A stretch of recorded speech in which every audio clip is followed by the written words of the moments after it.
হাত দিয়া তুমি ধরবা, তবে ধরার ক্ষেত্রেও সীমানা দেওয়া আছে, সীমানার বাইরে গিয়া হাত লাগায়ও না।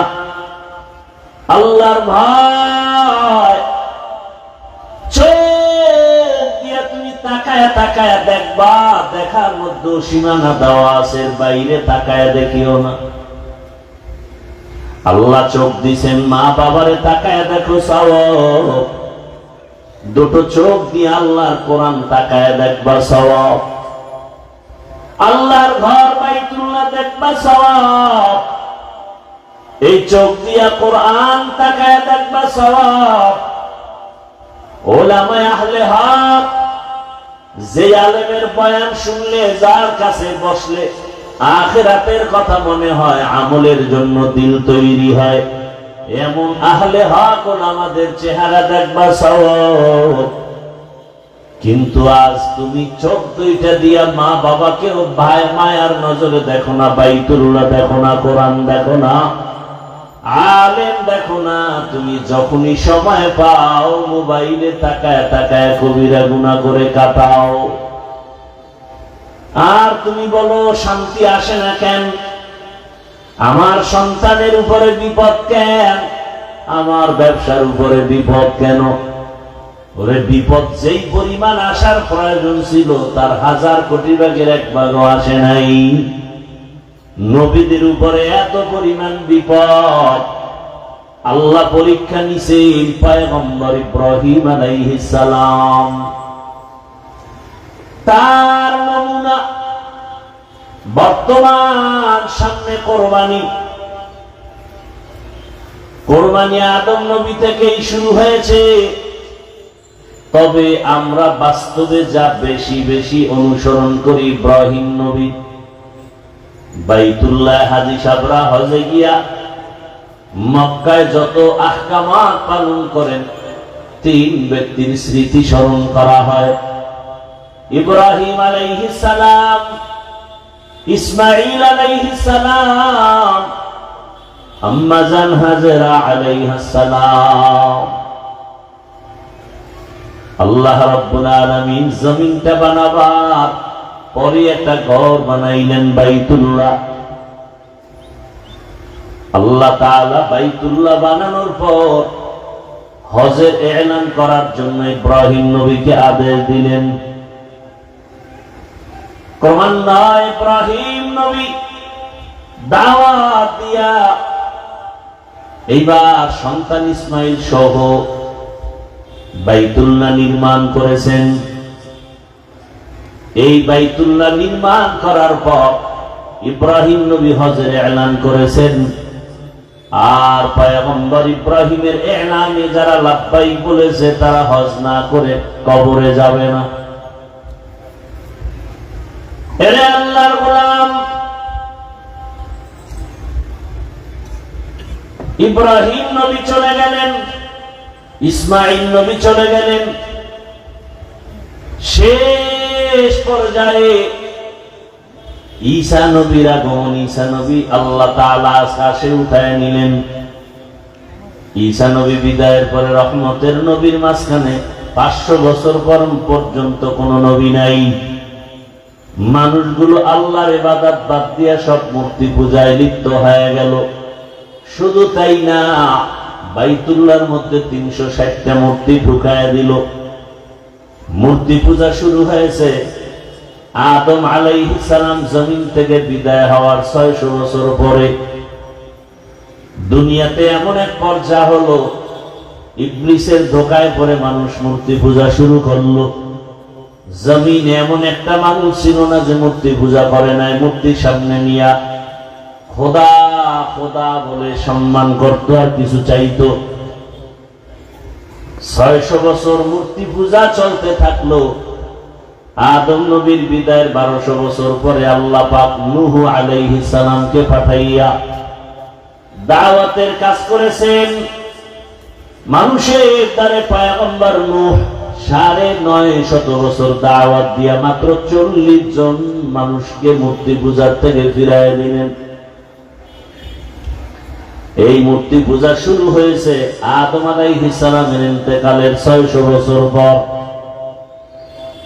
ক্রমান্বয়ে কমে আবার বাড়ে। রহমতের নবী আসার আগে 500 বছরে জমিনে কোনো মুরব্বী নাই।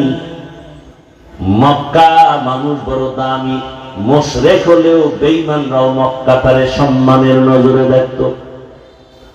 বাইতুল্লাহ এমন এক সম্মানের ঘর, মক্কার মানুষ ওই সময় এত খারাপ, ইতিহাসের মধ্যে লেখে মক্কার মতো খারাপ মানুষ দুনিয়ার কোথাও ছিল না।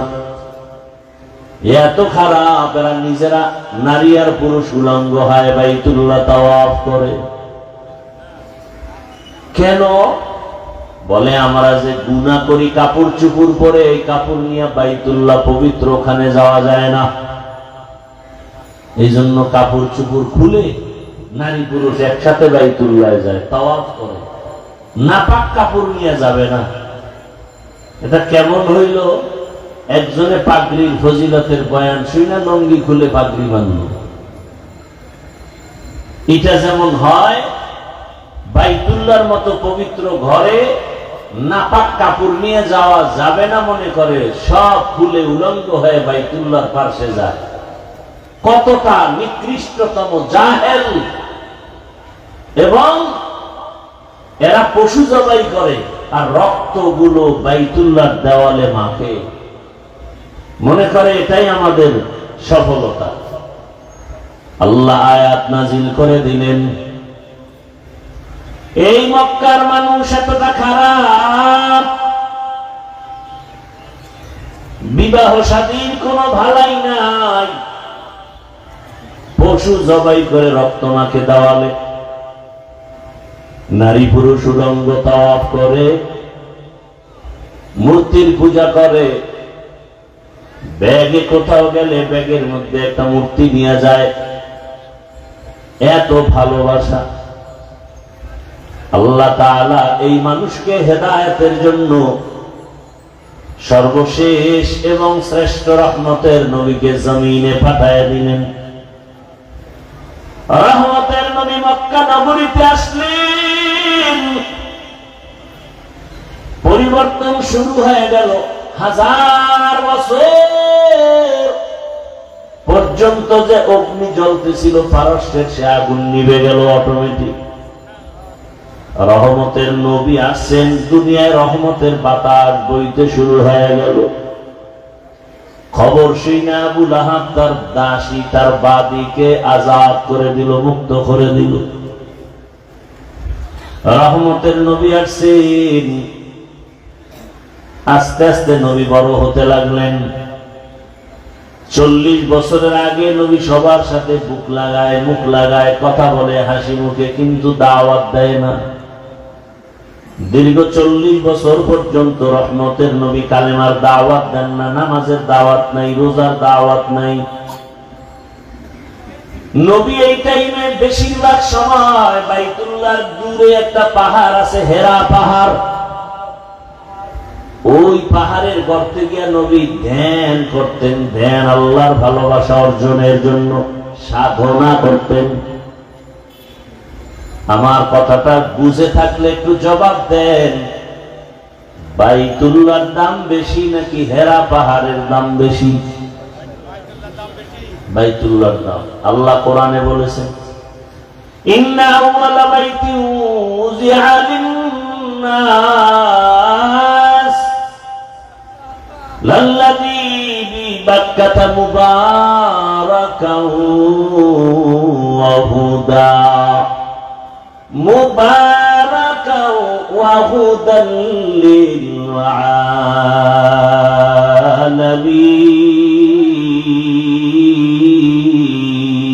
আলামিন। বাখা কোরআন কালামুল্লাহ বশনো কদিমাস্তি কদিমাস্তি নইনো। ভাইরা আমার, বাইতুল্লাহ এত দামি, যে বাইতুল্লাহ দিকে প্রথম কেউ নজর দিয়া দোয়া করলেই কবুল। বাইতুল্লাহ প্রথমবার দেখে যে দোয়া করবে সাথে সাথে কবুল। আমার ওস্তাদ বলছে কি দোয়া করলে তোমার জীবনটা ধন্য হবে।